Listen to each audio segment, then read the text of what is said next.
one thing that always, even when it was my side job that made me put the camera down, is when you do so much photography that's client based, right? Like Yeah. like you pick your camera up probably because you loved photography, right? Yeah. You didn't pick your camera up like how some people go to school and they say, hey, when I grow up, I want to be a lawyer. I want to be a Yeah. doc. Like that's a mind of what your occupation want to be. Yeah. We as photographers jump into this because we like the art of photography.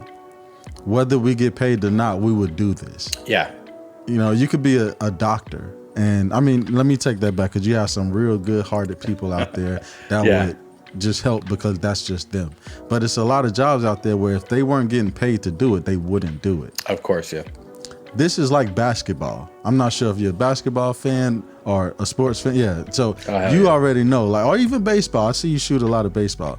So it's like, just because you're not in the NBA don't mean you're not going out there and dribbling that basketball and shooting, and you know what I mean? That's how it is with us photographers. So whether we get paid or not, you know, that's what we do.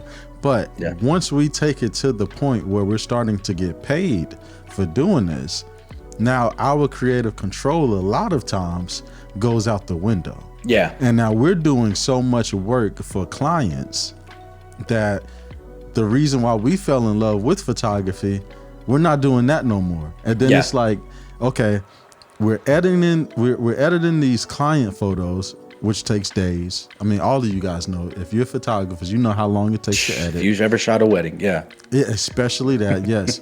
So you're taking all this time, and now it's like, all right, if you were to go out and be creative and do something that you want to do, now you putting more work on yourself. When now it's like, I just finished editing all of this, I just want to take a break.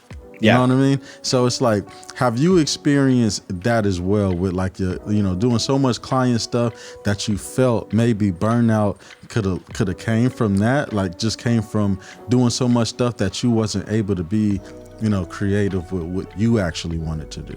Yeah. No, I've definitely felt that.